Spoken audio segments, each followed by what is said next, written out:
diagramada. En principio, hipernatremia es un tema que es bastante importante en cuidado intensivo. Yo tal vez quisiera ajustar dos cosas grandes que tienes en la presentación que no estoy muy de acuerdo. Una es, ten mucho cuidado cuando hablas de tonicidad de un líquido, porque en principio la tonicidad de un líquido depende de la osmolaridad plasmática o la tonicidad plasmática que tiene el individuo. Entonces, en principio, una solución salina en hipernatremia es una solución hipotónica. Entonces, en realidad estás poniéndole solución hipotónica en todo momento a los pacientes que tienen hipernatremia, si uses solución salina.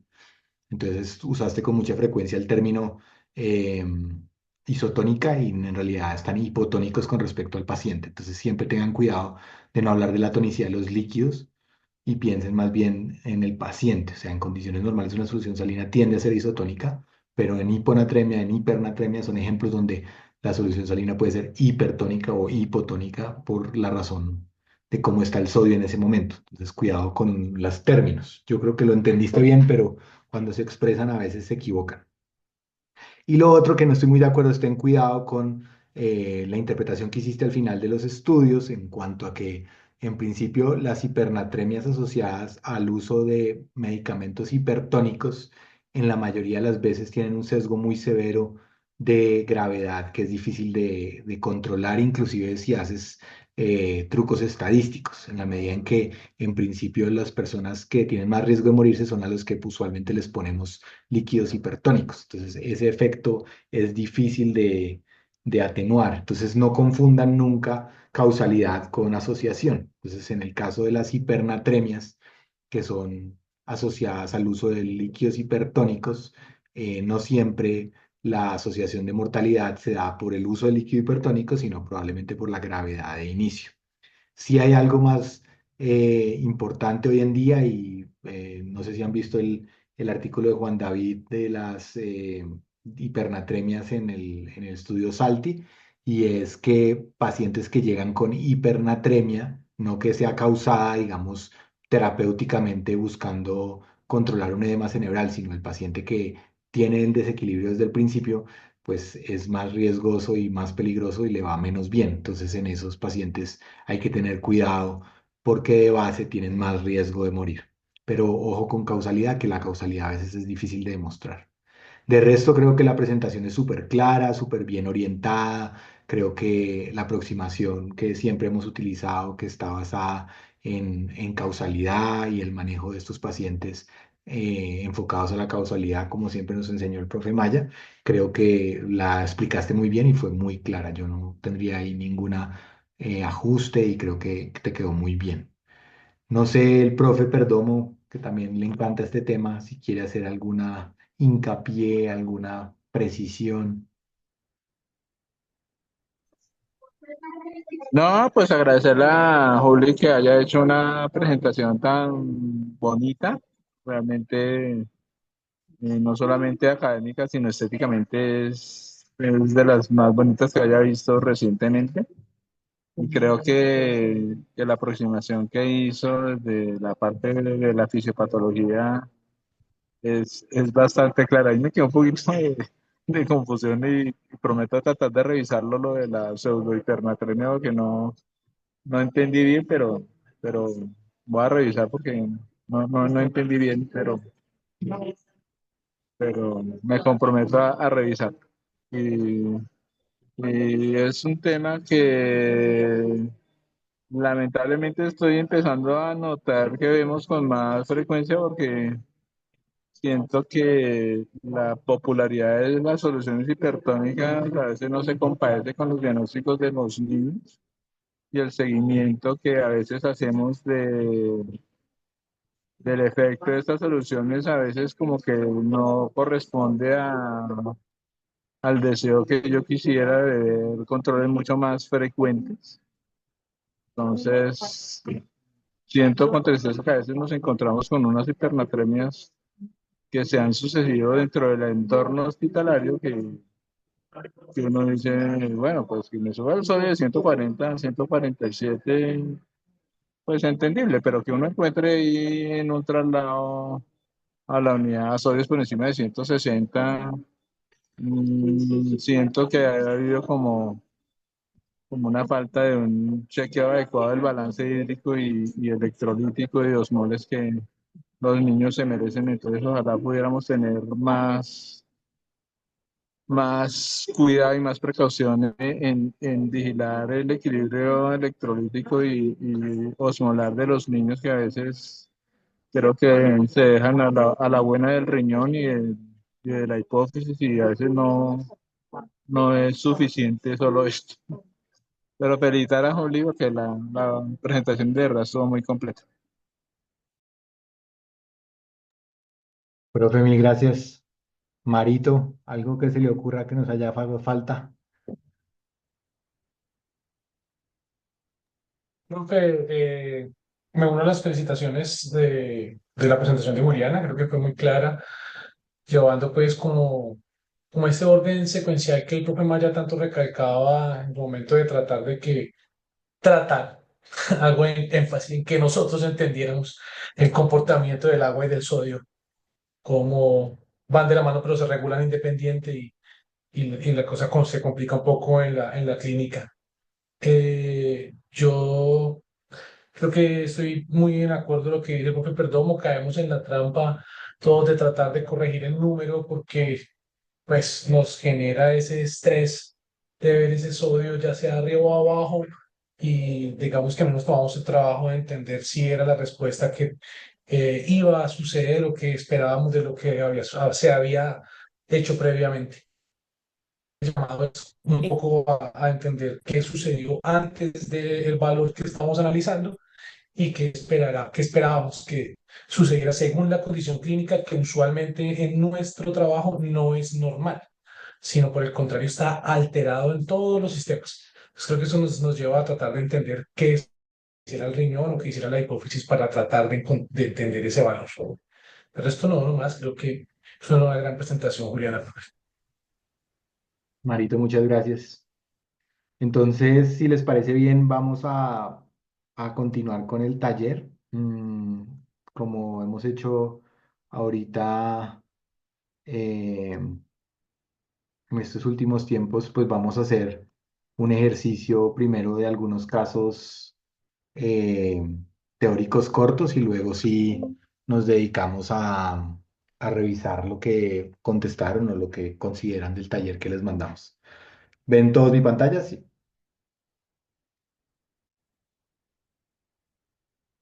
¿No? ¿No saben? Sí, ¿Sí? profe, ahí se ve saleritos con hipernatremia. Eso. Muy bien, entonces miren, casos típicos característicos. Entonces, esta es una niña, se llama Emma, tiene 3 años, 14 kilos, tiene una neumonía grave, con taquipnea, con fiebre, no tolera la vía oral, eh, está en plan de hidratación restrictiva. Ustedes la ven un poco irritable y las mucosas están algo secas.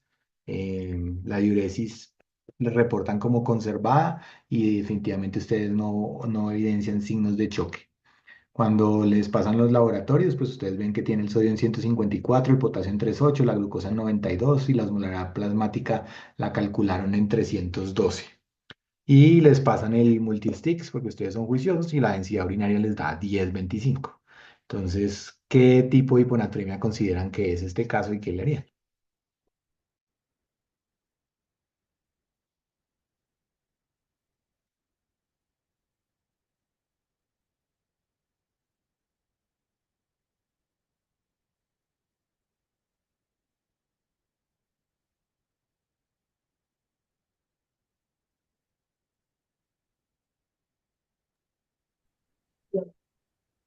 ¿Tenemos idea del tipo de solución de hidratación que está usando esta niña?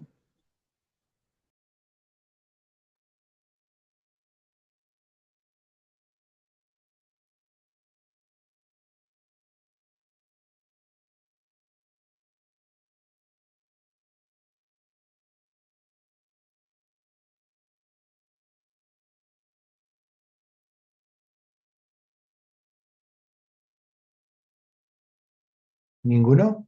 ¿No hay voluntarios? Gloria. Pues uno estaría esperando, buenas tardes, perdón, que tenga ¿La hipernatremia es secundaria a pérdida de agua libre o a restricción en la entrada de agua libre? Perdón, al revés. A una restricción a la entrada de agua libre, o sea, la niña está sin vía enteral y pues que no esté logrando introducir esa cantidad de agua. Entonces, como explicaba Juliana, quedaría con un sodio mayor en el sodio total con respecto al agua. La otra consideración a hacer, pues sería lo que dijo el profe Perdomo ahorita, que también sea una hipernatremia secundaria, lo que nosotros le estemos colocando o aportándole una solución más rica en sodio de lo que realmente deberíamos. Entonces, en principio, tú detectas problemas de bajo volumen, ¿cierto? Por signos Sí, de deshidratación, y eso te orienta a que ha perdido agua, ¿cierto? sí, señor. Y dado que perdió sodio, perdón, la que está deshidratado perdió sodio.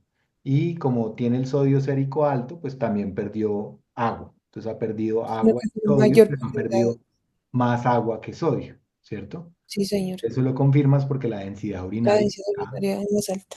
está elevada, ¿cierto? Aquí no tenemos una osmolar de sodio para confirmar que es por sodio, pero asumiendo la viñeta del caso, es poco probable que sea de otro origen esa densidad, sino sea eh, básicamente por concentración de volumen. Este es un escenario que vemos con alguna frecuencia ahora que han entrado en el plan de que en los pacientes que tienen enfermedades pulmonares graves, ¿cierto? Se empieza una restricción de volumen y entonces la gente empieza a hacer restricciones al 70 o inclusive al 50% para evitar progresiones a enfermedades graves, ¿cierto? Y mantienen el líquido de reposición, que hoy en día es el más conocido, que es usar líquidos isotónicos para evitar que se generen las hiponatremias. Acuérdense que típicamente cuando uno habla de enfermedades respiratorias en niños pequeños y uno habla de sodio, la gente piensa más en hiponatremia como una causa mucho más frecuente, o sea, es más raro ver hipernatremias. Pero ¿en qué escenarios las hemos empezado a ver? En escenarios donde ponen soluciones isotónicas con restricciones hídricas, porque la mezcla de la restricción hídrica con la deshidratación hace que el cuerpo no sea capaz de concentrar suficiente agua y eventualmente empieza a aparecer hipernatremia con el estado. Obviamente, si el líquido, como tú pensaste, si el líquido además estuviera un poco más hipertónico, eh, las que en mi época se llamaban las perdomezclas, pues podría ser inclusive peor el efecto. ¿Se les ocurre otra explicación, algo que no entiendan?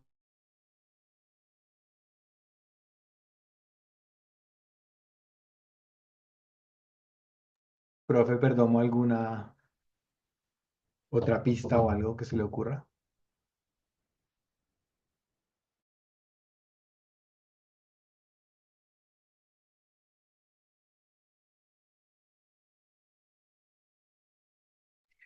Estas son épocas antiguas. Usted no se preocupe que eso ya nadie sabe que eso existió. Bueno, otro caso. Lucas tiene 8 años. Es un postoperatorio de neurocirugía y por alguna recomendación decidieron darle una mezcla hipertónica por al menos 24 horas. Cuando ustedes van a verlo, se ve somnoliento, está débil, tiene una tensión arterial ahí como muy limítrofe, pero realmente ustedes no ven edemas. Y cuando les traen los laboratorios, pues les llama la atención que tiene el sodio en 160, el potasio en 3,2, la glucosa en 106 y para ese sodio les calcula una osmolaridad plasmática de 325. También miraron la osmolaridad urinaria y les dio en 620 y el sodio urinario está en 90. Entonces, ¿ustedes qué pensarían de este paciente?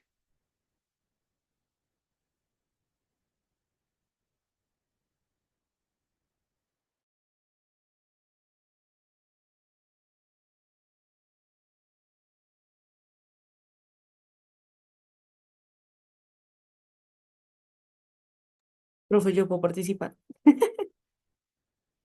No. Ah,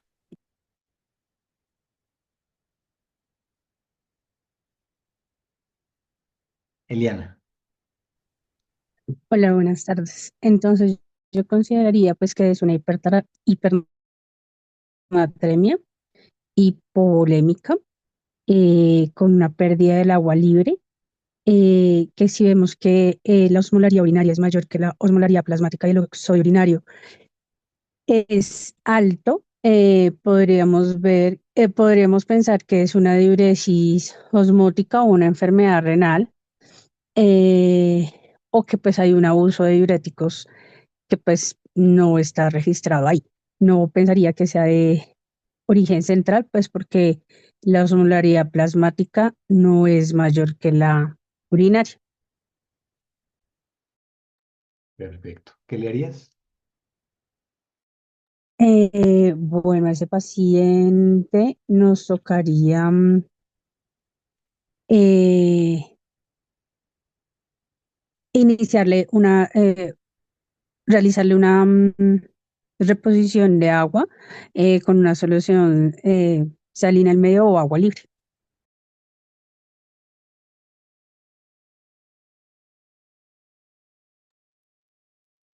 ¿Cómo le pondrías o cuánto le pondrías, asumiendo que es un niño que tiene un peso normal para su edad?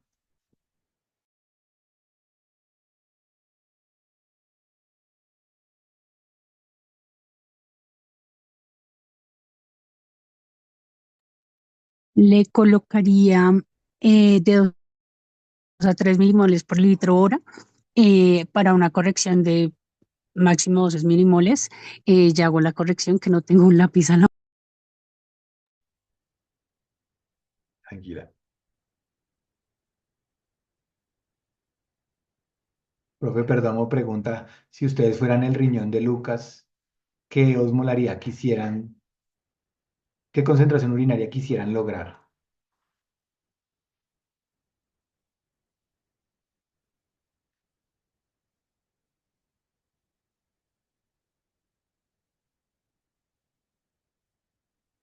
¿Quisieran que Lucas tuviera una osmolaridad urinaria más alta o más bajita? Más bajita, entre por ahí los 3 cuento. Para el estado en que está Lucas ahorita, acuérdate que tú eres el Ah, riñón no, de Lucas, tú debes proteger a no, Lucas. no.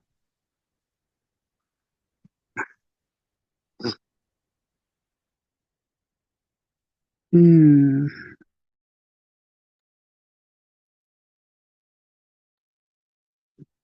podríamos esperar máximo 500, no podríamos bajar. Tú quieres bajarle la osmolaridad. Gloria, Pues lo que pasa es que está con una presión arterial limítrofe, pues no nos habla del resto de cosas, pero pues la idea sería mantener el volumen también. Y si yo estoy hablando de que la osmolaridad urinaria se disminuye, pues eso implicaría que estoy perdiendo agua también, agua libre.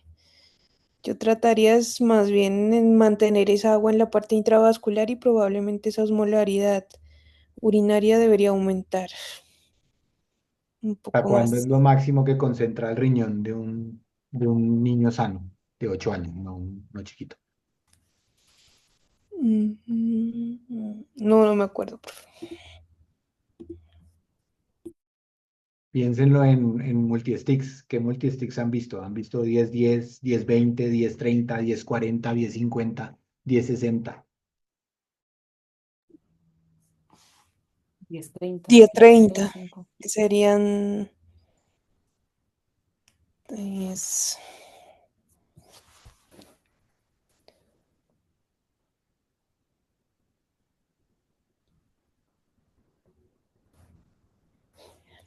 pues si fueran 10-30 sería como hasta 1050 la osmolaridad urinaria.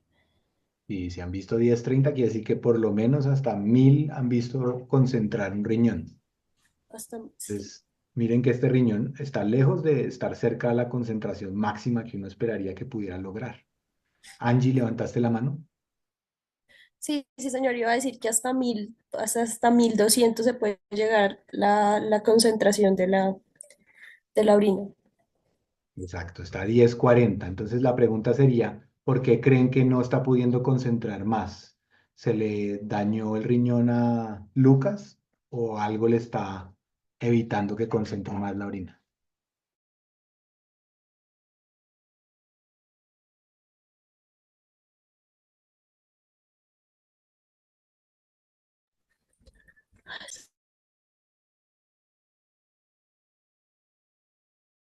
Glorita. Pues que tenga un déficit de antidiurética, ¿no? Pues estaríamos, pues está en posoperatorio de neuro. Yo sé, pues lo que estaríamos esperando, para dónde iríamos, pero pues sí, el mecanismo regulador sería el que esté afectado.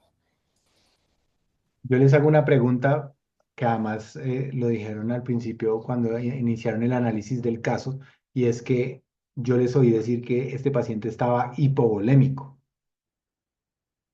Entonces, ¿ustedes consideran que este paciente está hipovolémico o no?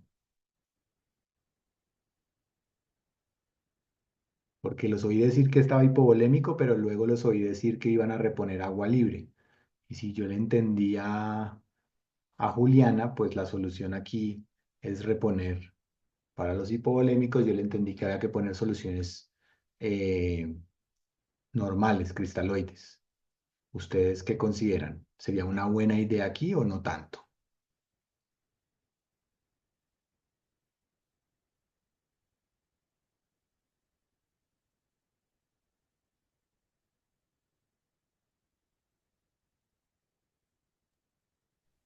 Con los datos de la calidad de líquidos administrados y con la densidad urinaria, ¿ustedes dirían que el balance de sodio de este niño es positivo, negativo o neutro?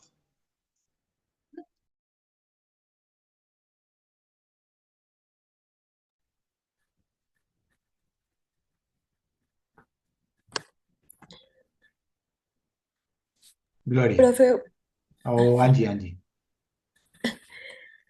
pues yo diría positivo si tenemos en cuenta también que en las primeras pues 24 horas recibió también soluciones hipertónicas.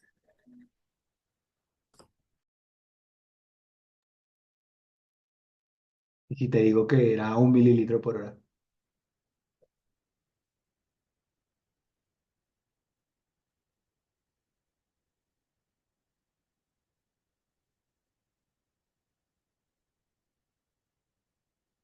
¿Cuál es el signo clínico que les puede dar la pista de si a alguien le falta sodio o no le falta sodio?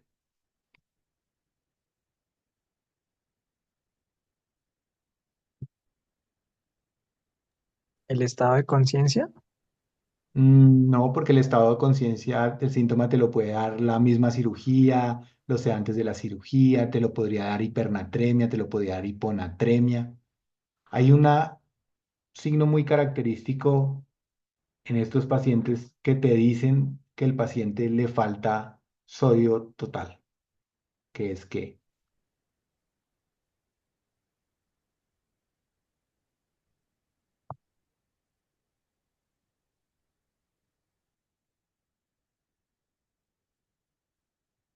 La diuresis. la diuresis, no. ¿Este paciente ustedes consideran que tiene una diuresis alta o bajita? ¿Ustedes qué creen? No se dejen, digamos, confundir. Acuérdense que estos casos están hechos para ponerles trampas y a propósito, no les muestra cierta información para que se lo piensen. Pero, ¿cómo consideran ustedes que este niño está orinando? ¿Está en poliuria, en oliguria, en normoanuria? Un poquito ligúrico. Debe estar oligúrico, ¿cierto? Pero ¿por qué creen que debe estar oligúrico? Te lo dice la osmolaridad, el sodio urinario, y no debe ser tan poliúrico, de hecho. ¿Cuánto, cuál es el signo que les dice a ustedes si a uno le falta sodio o no? ¿Sería el sodio urinario, profe? El sodio Pues es un urinario, el sodio urinario urinario muy elevado. está elevado, sí, es que esa es la trampa que tiene este. Pero en principio, ¿qué es lo que les dice a ustedes si el sodio total del paciente está bueno o no? ¿La sed? La sed No podría sé. ser, sí, la sed es un muy buen mecanismo para saber, pero digamos que este niño está ventilado o sedado, o es un niño muy pequeño, que es muy frecuente en pediatría que no podamos saber. Inclusive mecanismos de la sed por otras razones, porque el tubo orotraqueal le molesta, porque no le han movido mucho la boca y entonces está con los labios coartados y tiene sensación de que está reseco. Profe, pues yo propuse la aproximación de que era y una hipernatremia hipovolémica, principalmente pensando en la presión arterial limítrofe Ujú, y pues en la osmolaridad urinaria, pero ujú. no, Perfecto. Entonces, de esos que acabas de mencionar, dijiste cuál es el más importante para uno saber si le falta sodio al cuerpo o no, que es cuál. la presión arterial. No, de hecho, suelen Entonces, ser tramposos, por eso debe estar limítrofe este muchacho, porque acuérdense que la tonicidad, la hipertonicidad hace que uno pueda mantener algo de líquido intravascular. Si este paciente tuviera normonatremia, no duden que de pronto estaba hipotenso severo. Pero ¿cuál es el signo de los que mencionaste que es el que más fielmente habla del sodio total corporal?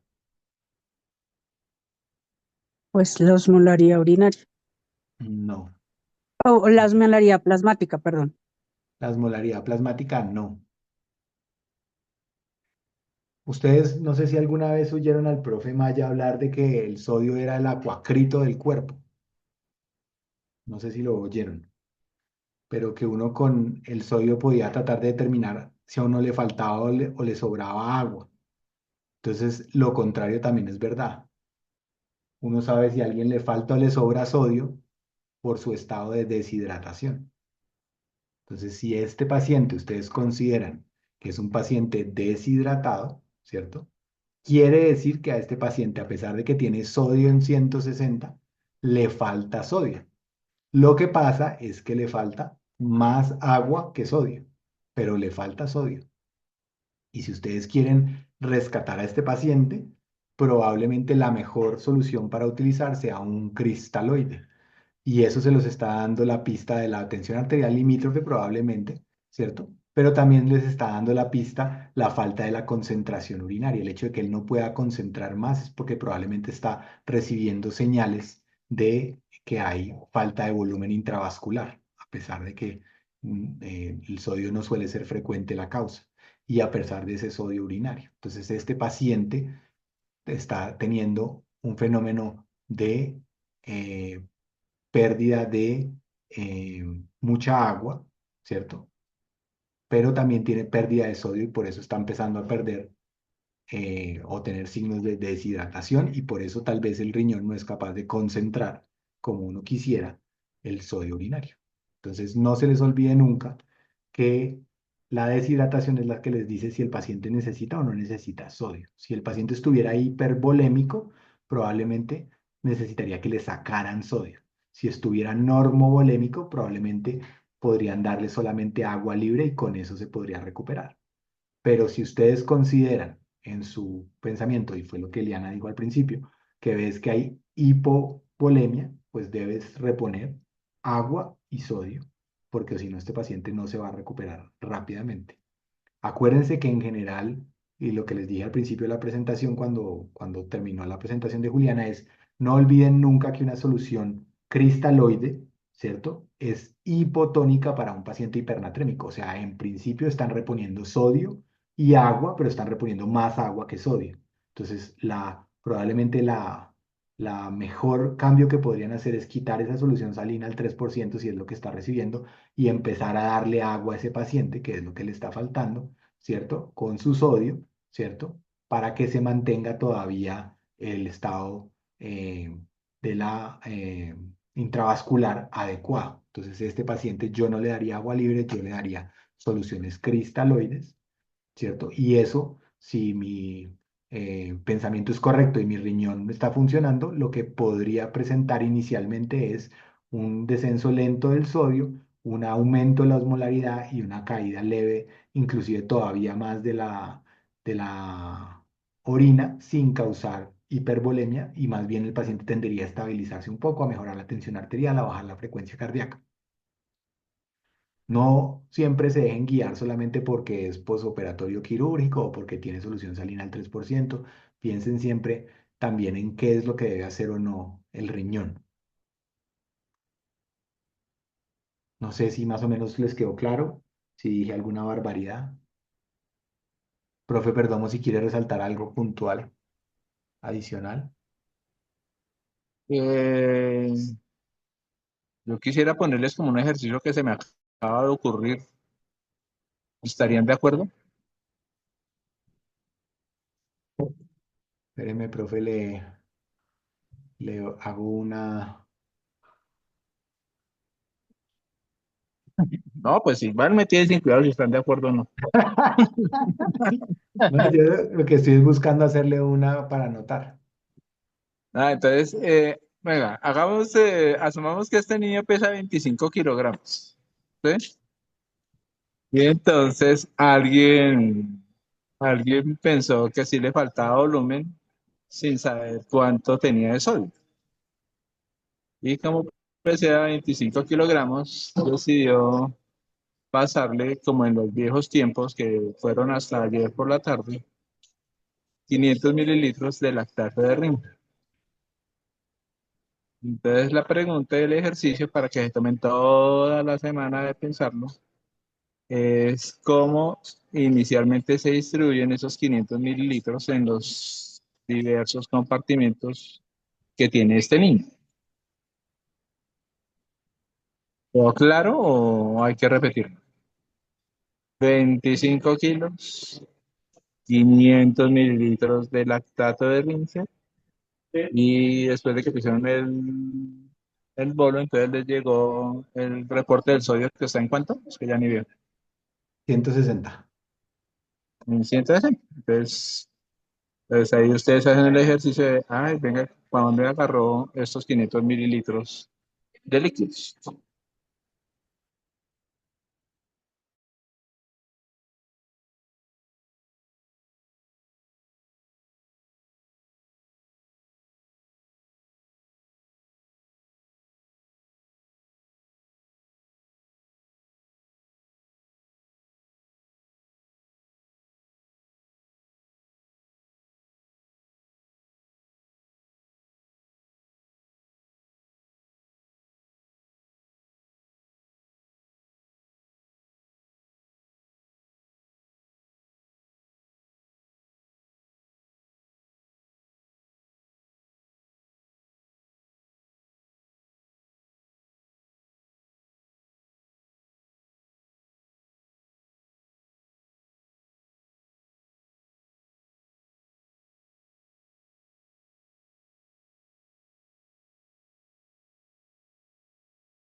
Si me oyeron, creo que tenía el micrófono cerrado.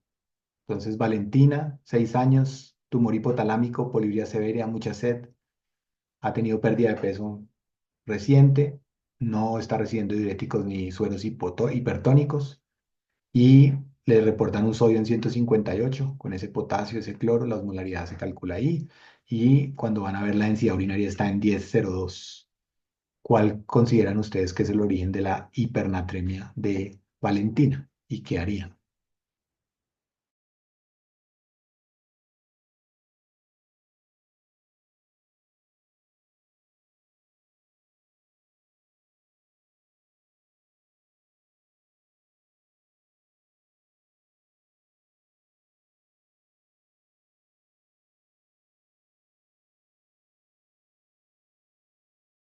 Paolita, luego Gloria.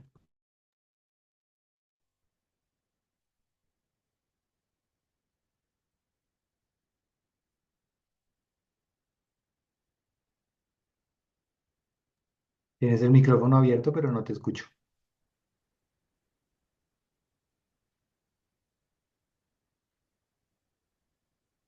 Gloria, mientras Paola resuelve. Listo. Pues este chiquito esta chiquita sí tendría un problema de regulación.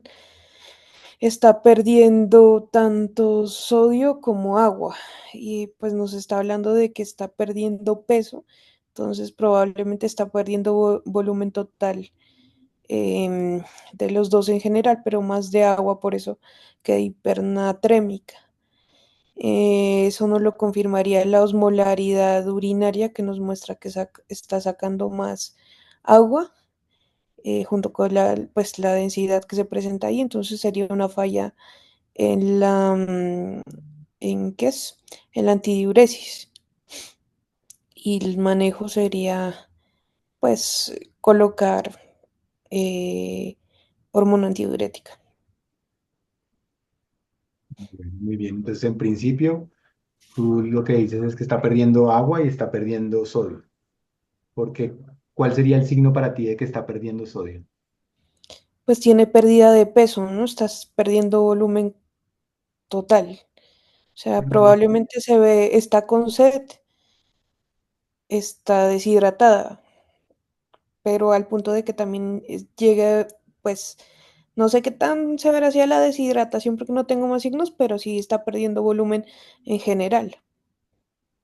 Bueno, en realidad digamos que hay pocos signos de deshidratación, ¿no? Y típicamente una diabetes insípida no tiene pérdida de sodio, es más pérdida Yo de sé. agua libre, más típicamente, que ella tiene su mecanismo de la sed intacta, entonces por eso toma mucha agua y eso atenúa un poco el efecto y por eso se cronifican un poco en las formas iniciales.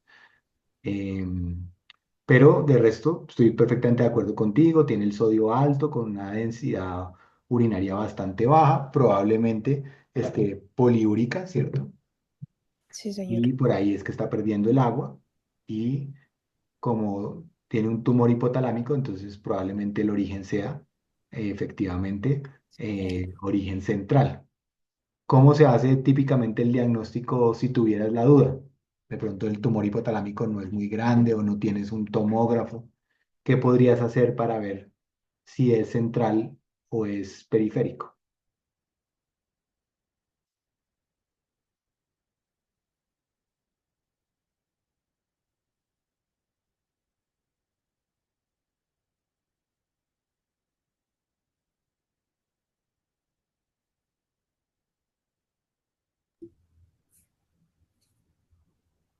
No te oigo, Glorita. No sé si soy yo.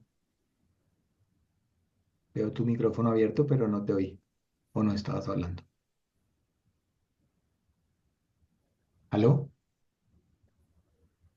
¿Aló? ¿Me escuchan? ¿Seré yo? Profe, Ah, sí se ha escuchado. ah, Pues Glorita. pensaría que, Se le dañó. Adelante, adelante.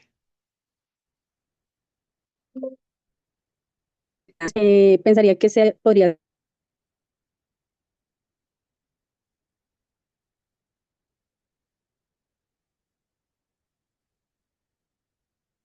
¿Estoy oyendo cortado? ¿Será que es mi señal?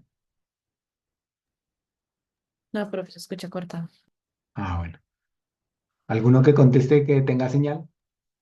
Pues tal vez lo que se me ocurre a mí es que si estamos pensando en un compromiso de la antidiuresis en el contexto de diabetes insípida, clínicamente si no tengo más disponibilidad pues de técnicas diagnósticas, yo valoraría la respuesta a la restricción hídrica, profe. Con la respuesta a la restricción hídrica, ¿uno qué debería observar? Pues digamos que si es de origen central, Ujú. la restricción hídrica pues le funcionaría. En caso tal de que sea de origen no central o renal o de origen nefrogénico primariamente, no habría respuesta. O sea, si la diabetes insípida es central y yo pongo a esta niña a que no tome agua, yo espero que el sodio se normalice, Sí, señor, y que haya mejoría de la poliuria. pero si lo que le falta a esta niña es agua libre y yo le quito el agua libre, ¿no se le pondrá peor el sodio? Pues digamos que dependiendo si es un contexto transitorio o permanente, ¿no? Ujú. Porque si estamos como principal sospecha diagnóstica, de acuerdo a lo que dijo Glorita, como tiene afectado el mecanismo de antidiuresis, si yo coloco menos agua, fisiológicamente lo que yo esperaría es menor liberación de la ADH. Y como no está funcionando ese mecanismo regulador, pues al favorecer, no, al disminuir, o sea, con la restricción, si yo genero menos liberación de esa hormona, como es el mecanismo que está dañado, pues yo esperaría un mecanismo, o sea, una reducción de la poliuria y mejoría de los niveles de sodio. Creo que estás confundido. Paolita, rescata a Juan. ¿Se te arregló tu micrófono? ¿Escuchan? ¿Ahí ya me Sí, ahora escuchan? sí. Ah, bueno. No puedo restringirlo porque está perdiendo agua. Si yo lo restringo, pues entonces voy a empeorar la hipernatremia. Entonces, lo que habría que hacer es reponerle esa poliuria y el volumen de agua que está perdiendo y de reponerle también la desmopresina, que es lo que no está haciendo que ella regule eh, esa diuresis y esa pérdida de agua con las acuaporinas. No, en eso yo estoy de acuerdo, pero la pregunta era, ¿yo cómo hago para diferenciar? O sea, diferenciar si es central o fuera del sistema nervioso central. Entonces, digamos Con que la si no tengo... desmopresina, ¿no? La respuesta a desmopresina. Mm, Sí, entonces ahí creo que se te confundió un poco la cosa. Entonces recuerden que cuando uno tiene un fenómeno de sospecha de diabetes insípida no confirmada y digamos tiene mezclas de cosas y no tenía clara, una de las pruebas diagnósticas que hacíamos es hacer la restricción hídrica y al hacer la restricción hídrica lo que no hay, como no hay antidiuresis, ¿cierto? La niña sigue orinando mucho, entonces persiste la poliuria y el sodio se empieza a elevar cada vez más porque estás perdiendo agua libre. Entonces, lo que hacíamos o lo que típicamente se hace cuando hay la sospecha diagnóstica de una diabetes insípida y no está muy clara por alguna razón, entonces uno podía hacer esa prueba de restricción, pero el efecto que esperas en alguien que sí tiene diabetes insípida es que no pueda concentrar la orina, sino que siga orinando un montón de agua libre y como no le estás reponiendo, entonces empeora la hipernatremia, ¿cierto? Y como Paola te comentó, la forma de diagnosticar central de nefrogénica usualmente es reponer la hormona y a los pacientes que eso les regule el sodio, empiecen a orinar más poquito, ¿cierto? Se van a mejorar, ¿cierto? Y los pacientes que no se mejoren con ese, probablemente el efecto sea más nefrogénico. Esa es la manera como separamos las diabetes insípidas centrales de las nefrogénicas. Acuérdense que la restricción hídrica como tratamiento se utiliza es para la secreción exagerada de hormona antidiurética, no a la falta de mecanismo o de acción de la hormona antidiurética. Entonces, no confundan esos dos, las restricciones para las hiponatremias. No sé si creo que fui ahí un poco más claro o se van a confundir. Profe Perdomo, ¿algo más para anotar?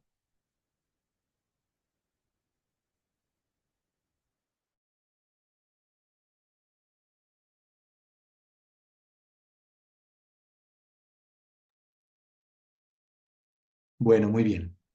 Entonces, ahora sí, miremos el caso que ustedes tuvieron tiempo en la casa de estudiar. Entonces, Javier tiene 5 añitos, 20 kilos, trauma craneoencefálico moderado, tuvo una contusión frontal, lo ingresaron a UCI para monitoreo, nunca estuvo intubado. El día 5, después de que le han hecho las cosas que se imaginan que le hicieron, eh, empieza a tener un nuevo síntoma que no tenía inicialmente, que es irritabilidad. Y está de todas maneras, sigue alerta y no tiene ninguna focalización nueva. Cuando van a verlo, está con las mucosas secas, aunque no tiene edemas, pero tiene algo de pliegue cutáneo. Van a mirar los balances y les dicen que las diuresis en las últimas 8 horas hace más o menos de 780 mililitros y el balance acumulado les da negativo. Ustedes le miran un poco cómo ha estado la ingesta enteral, por lo que no está eh, intubado, y él ha tomado algo de líquido, pero realmente la familia refiere que está con muy poco apetito. Van y revisan las medicaciones y ven que le están poniendo ranitidina, que le están poniendo paracetamol, cefazolina, una destroza al medio con potasio y está recibiendo también bolos de furosemida. Entonces, bajo ese escenario, ustedes piden laboratorios Para su sospecha diagnóstica, los signos vitales está con 125 de frecuencia cardíaca, la tensión arterial está en 92,58, la respiratoria en 24, 36,6 de temperatura, estatura 98 ambiente. Cuando van a ver, el sodio está en 157, el potasio en 3,2, el cloro en 116, la glucosa en 104, el BUN está en 45 y la creatinina está en 0,5. Cuando miran los electrolitos, los gases, el pH está en 7,38, el bicarbonato está en 23. Pidieron también una densidad urinaria y les da como 10,15 y pidieron un sodio urinario que está en 42. Con eso ustedes calculan una osmolaridad plasmática de 315 y una urinaria de 430 más o menos. Entonces, bajo ese escenario, la primera pregunta es, ¿cuál creen ustedes que es la hipótesis fisiopatológica principal para este caso? Y si no creen que puedan dar solo una, podrían darme dos alternativas y tratar de decirme cómo se diferenciarían. Entonces, no sé cómo contestarme esta.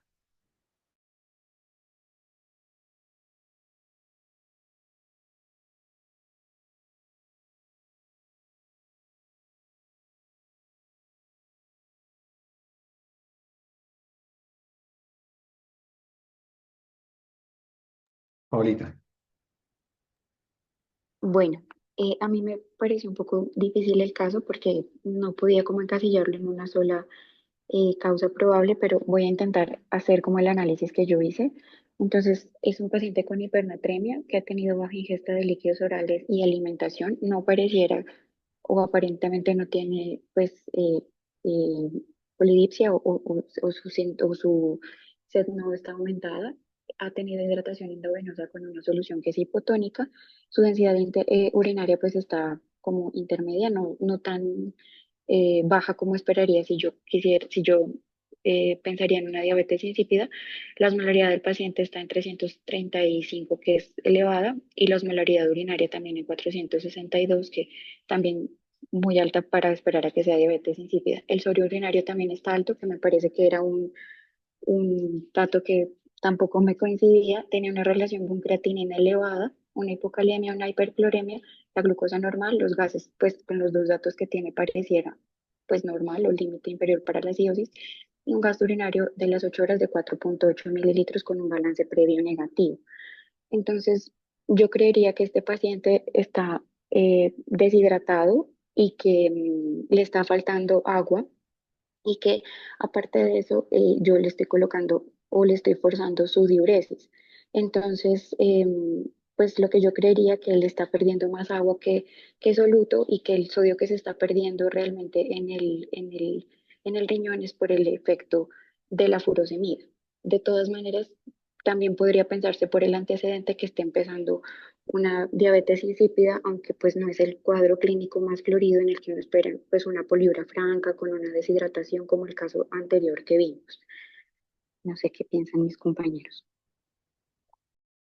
Muy bien, Paola. Gloria. ¿Me escuchan? Sí, te oímos bien. Bueno, em, sí fue confuso realmente y sigue siendo confuso, pero creo que hay varias variables que están haciendo eso. Yo también creo que ese niño está haciendo una diabetes insípida. Si uno ve la densidad urinaria y, bueno, las consideraciones que habíamos hecho previamente en los otros casos, uno diría esa densidad urinaria no da para el cuadro, pero para colocarlo como diabetes insípida. Pero entonces volvemos y vamos a lo mismo de hace un momento. Ese niño debería estar tratando de retener agua y de retener sodio, de concentrar un poco más la orina para mantener el volumen intravascular y el volumen en general para manejar esa deshidratación. Pero si bien no es el parámetro específico esa densidad urinaria de que ese niño realmente esté sacando, pues, esté haciendo la diabetes insípida, si uno lo compara a lo que uno quisiera que suceda, pues en condiciones fisiológicas, yo creo que eso sí da como para decir que está diluyendo más de lo que uno quisiera. Entonces yo esperaría que estuviera con una densidad urinaria mayor y que estuviera concentrando mejor la orina para tratar de mantener el agua, y esa parte me llevaría como a la regulación de la diuresis, que está alterada, entonces no está funcionando del todo bien esa antidiurética. La otra cosa pues es que si tienes sus dos problemas adicionales, bueno, varios, es que una, le estamos haciendo como una restricción hídrica porque por volumen esos líquidos que le estamos administrando a ese niño ni siquiera son cercanos a los basales para él, si bien no, teniendo en cuenta que no está comiendo. Y lo otro es que es una solución hipotónica. Entonces uno pensaría, aunque el volumen en total de esa solución hipotónica no le daría para tanto, no tenemos los antecedentes de qué recibió en el momento crítico de la enfermedad, y lo otro es a dónde se va a distribuir, que fue parte de la pregunta de lo que hizo el profe, pero con una solución al medio, a dónde se va a ir ese líquido.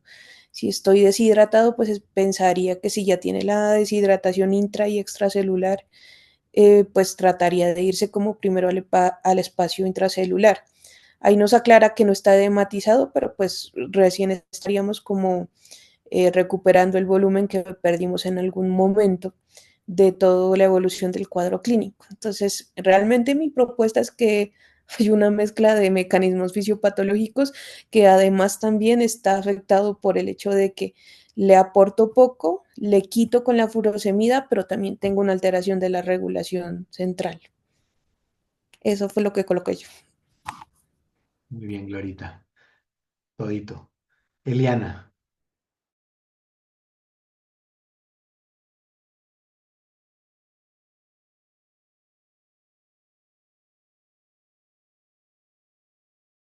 Eliana, tienes cerrado el micrófono. Ya. Perdón, es que tengo fallas en la señal, disculpen. De acuerdo con, muy, muy de acuerdo con Glorita, con lo que acaba de decir. Yo también considero que es una mezcla de diferentes mecanismos, que también mi hipótesis principal fue deshidratación por ingesta inadecuada de agua, pero también hay un mecanismo adicional que no han mencionado, que podría ser también un aumento del sodio por ganancia de sodio externa o sodio atribuible por antibióticos ricos en sodio, que en este paciente sería la cefazolina, que sería otro mecanismo que, sumado a los previos que ya dijeron mis compañeras, ayudaría con esta hipernatremia.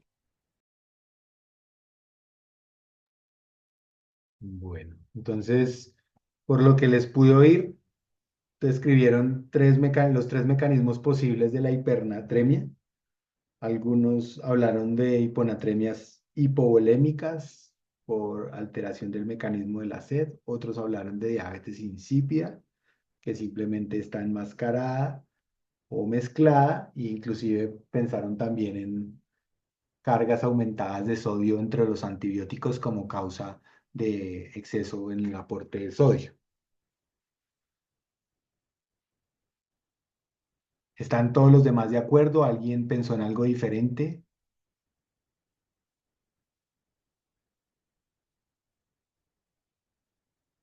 Estos son escenarios mucho más frecuentes en la UCI, porque así es como clínicamente a veces nos confundimos tanto, y es dado todas las intervenciones que hacemos en escenarios donde estamos vigilando sobre todo sodio. Entonces, si ustedes miran el comportamiento urinario de este paciente, ¿ustedes qué dirían? ¿Cómo es esa osmolaridad, esa densidad, ese sodio urinario para la hipótesis que ustedes creen que tiene el paciente? Y más importante, o sea, basado en eso, díganme entonces, dependiendo de sus estados fisiopatológicos, ¿qué harían para tratar de o terminar el diagnóstico, porque vi que todos están dudosos, o para corregir el problema de la persona si ya están seguros o qué propusieron? Enfóquense en la densidad urinaria, sodio urinario.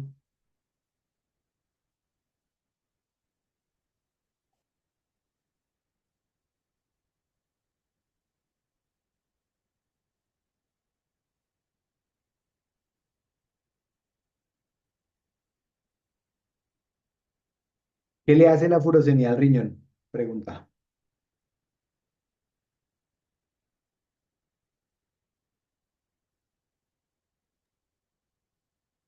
Paulita. Sí, profe, la furosemida es un diurético de asa. Su mecanismo de acción es la inhibición del cotransportador sodio-potasio 2 cloros en el asa ascendente. Entonces eso hace que se bloquee esta reabsorción de sodio, potasio y cloro y pues ahí reduce la osmolaridad de la médula renal y hace que haya una diuresis con agua y solutos. Ujú. Y también pues que se pierda potasio por el mecanismo y este paciente pues también tiene bajito el potasio. Yo esperaría que si pues pensando en la osmolaridad, que si estoy pensando como diagnóstico principal, una insípida estaría más baja. Por eso no, realmente me daba más como está deshidratado y yo le estoy colocando furosemida, no le estoy dando el aporte hídrico que necesita y pues le estoy dando un diurético. Este es un escenario que es muy frecuente en los neonatos y en los viejitos. En los neonatos, por falta de aporte, en un riñón que no es capaz de concentrar de forma adecuada, ustedes ven hipovolemias hipernatrémicas. Y en los viejitos que les ponen furosemida y que tienen alteración de la conciencia y con frecuencia no tienen una suficiente ingesta de líquido y les produce hipernatremia. Entonces, tengan mucho cuidado. Acuérdense que la furosemida va a producir que el riñón más o menos pierda líquidos al medio, o sea, más o menos una concentración de sodio de la mitad de la concentración sérica y eso hace que la densidad urinaria tienda a bajar. La pregunta es, de base, ¿este niño tiene enfermedad adicional o no? ¿O solamente estamos causándola de forma iatrogénica? ¿Sí? Entonces tengan cuidado y este es un escenario muy frecuente y es tratar de diagnosticar el comportamiento del sodio en presencia de diuréticos es bien complicado porque usualmente confunden mucho. Entonces, lo primero que deberían hacer es tratar de quitar el diurético, ¿cierto? Solucionar el estado fisiopatológico. En este caso, el paciente está deshidratado, entonces pónganle un líquido que le aumente el sodio y le aumente el agua, ¿cierto? Un líquido isotónico y vuelvan a hacer las mediciones. Si el riñón está funcionando, debería hacer lo que ustedes propusieron, ¿cierto? Y es que tenga una alta concentración de aumentar la densidad, ¿cierto? Para tratar de mejorar la volemia o la percepción de deshidratación. Si el paciente lo que tiene es una sobrecarga de otro osmol, una diuresis osmótica, ustedes deberían ver que el paciente mantiene densidades altas mantiene densidades elevadas y el paciente se empieza a mejorar de la deshidratación. Entonces, este paciente probablemente lo mejor que podrían hacer es quitarle la furosemida, ponerles líquidos isotónicos y probablemente con eso lograrían que el paciente se recuperara. Si llegan a tener diabetes insípida, ¿cierto? Entonces lo que pasaría tan pronto quiten la eh, furosemida es que empieza a caer la densidad urinaria y se mantiene alta la orina, ¿sí?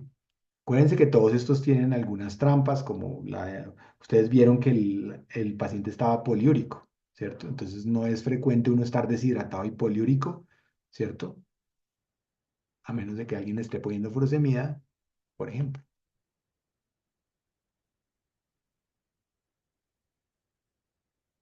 ¿Algo más quisieran saber de este caso? ¿Alguno hizo un esquema para acordarse de esto un poco más claro que lo quiera presentar? Ahí les doy para que puedan presentar. Profe Perdomo, no sé si quiere hacer alguna anotación sobre este caso.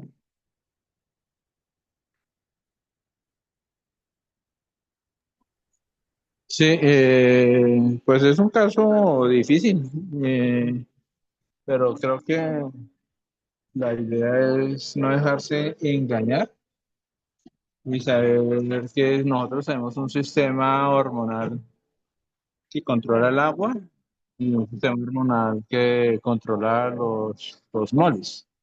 y el sodio, el potasio, esas cosas que puede hacer que, pues lo ideal es que interactúen de manera coordinada, pero eventualmente tenemos estímulos sobre uno y otro de los sistemas que les obligan a que respondan como debe ser, y entonces si uno no está pendiente de eso, notar que el diagnóstico principal que uno hubiera pensado no se configura como uno está habitualmente configurado para analizarlo, pensar por qué no está sucediendo lo que uno pensaría inicialmente y considerar diagnósticos adicionales como sería el caso de este bebé.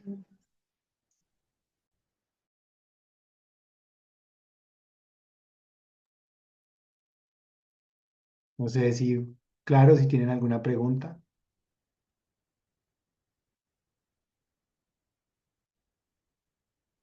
Gloria.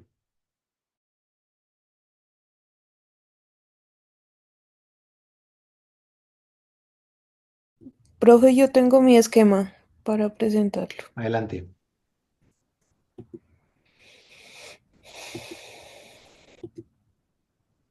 Ahí lo pueden ver. Sí, está perfecto. Bueno, yo tengo ahí, bueno, basando en un paciente que tenemos con hipernatremia. Entonces, el buscar cómo está el volumen o el agua corporal total y el volumen intravascular, deshidratación o hipovolemia. Tocaría buscar pues los signos que nos muestren ese tipo de alteración. Entonces, de la parte clínica, evaluar cómo está la parte hemodinámica, la macro y la microperfusión, el peso y los signos de deshidratación que nos digan, o los signos también serían de sobrecarga, que ahí tampoco los coloqué. Entonces, de eso sacaríamos la caracterización de qué tal está el estado de volumen de ese paciente, si está disminuido, está normal o está aumentado. Entonces, podemos evaluar ahí también la cantidad de diuresis para saber si estamos dentro de la homeostasis, de lo que uno espera que suceda para cualquiera de estos escenarios, o si se puede pensar en esa diuresis como la causa de la alteración de la volemia. Entonces, ¿qué miramos también de la diuresis? Vamos a evaluar cantidad y la calidad de esa diuresis, qué tan concentrado o no está a nivel urinario. Entonces, tenemos la natriuresis.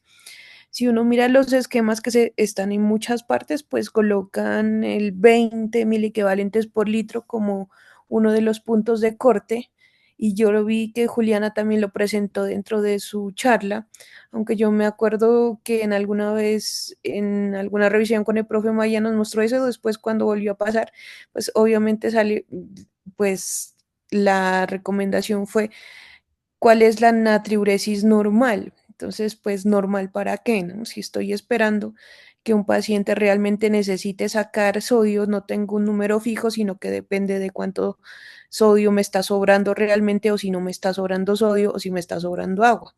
Entonces, básicamente no le coloqué número por esa razón, solamente lo coloqué como aumentado, disminuido, para saber más o menos para dónde vamos o qué estamos esperando. Entonces, em, con respecto a la natriuresis en la parte de hipovolemia, nos iríamos a la parte o está aumentado, está disminuido, que también estamos concentrando.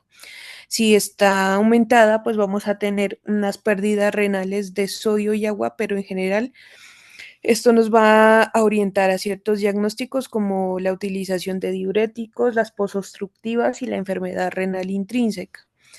Si está disminuido, estaríamos considerando que haya pérdidas renales de agua más que todo y nos orientaría hacia diabetes insípida con que ha fallado pues en el mecanismo de regulación para la ingesta de agua.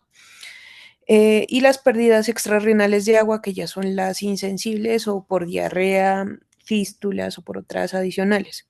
Entonces, en este punto que necesitaríamos mejorar la ingesta de agua si es posible, o el uso de soluciones que dice hipotónicas para el plasma, no soluciones hipotónicas en general, sino que, por ejemplo, lo que dijo al inicio el doctor Pablo, que la solución es pues el lactato de Ringer, la solución bueno, el lactato de Ringer o la solución salina. Algo más isotónico funcionaría como hipotónico en un paciente hipernatrémico. Y pues obviamente reevaluar que lo que estamos pensando pues siga siendo orientado al diagnóstico que estamos pensando. De la parte de las eubolémicas, pues que podría ser variable el comportamiento, pero podríamos pensar en las pérdidas renales de agua. También se mete la diabetes insípida, que en general este es el cuadro más habitual, que no debería presentar un cuadro de hipovolemia, o la disminución en la ingesta. Y en las extrarrenales, pues que se darían las insensibles también, y las pérdidas cutáneas y respiratorias que deberían ser pues considerablemente aumentadas para que haya ese cambio a nivel del electrolito. Entonces, pues otra vez mejorar ingesta de agua si es posible. A mí que me quedó mal. Y el uso de soluciones otra vez hipotónicas para el plasma que tiene ahorita el paciente, o sea, soluciones isotónicas si las vemos en general. Teniendo en cuenta que aquí se caracterizaría mejor la parte de la diabetes insípida, pues con las consideraciones que hicimos hace un momento de lo que encontraríamos en la natriuresis y en la capacidad de concentración, pues deberíamos decidir también si es un paciente que se beneficia de la colocación de vasopresina y reevaluar. Y la otra que ya es la de aumento del sodio corporal total, que en últimas también esperaríamos que sea la hipervolémica, porque vamos a tener sodio y agua aumentados. Entonces, si hubo una ganancia de sodio, pues que estamos esperando que haya alguna alteración hormonal, que haya una administración exógena de sodio, como nos habló Juliana, con una administración de bicarbonato, soluciones hipertónicas, la toxicidad por algunos anticonvulsivantes, y en este sí sería el manejo, serían los diuréticos o la terapia de soporte renal. Siempre volver y reevaluar y pues para ver si de repente esto también nos funciona como prueba, tratamiento y prueba otra vez terapéutica. Y eso es la que traje. Muy bien, Glorita. Creo que ahí las flechas esas de hipovolemia, euvolemia, hipervolemia se te juntaron para luego separarse. Creo que ahí tienes que dejarlas separadas o si no te vas a confundir, porque si no, no Sí, queda claro que hipovolemia es este sodio, esto. A sí, mí señor. esa es una aproximación muy frecuente que está descrita. A mí esta es la única cosa que me molesta en la vida real es que con poca frecuencia ustedes se aproximan inicialmente a una hipernatremia con un sodio urinario. Usualmente sodio urinario no es de las cosas que se pidan de rutina y solamente se piden en escenarios especiales. Es posible que en el caso del sodio alto ustedes decidan pedir el sodio urinario, pero no es lo que habitualmente ustedes piden. Entonces, yo usualmente les recomiendo que organicen esto desde el punto de vista más bien de las cosas que sí usan, que es el estado de deshidratación y de volemia, que es clínico, ¿cierto?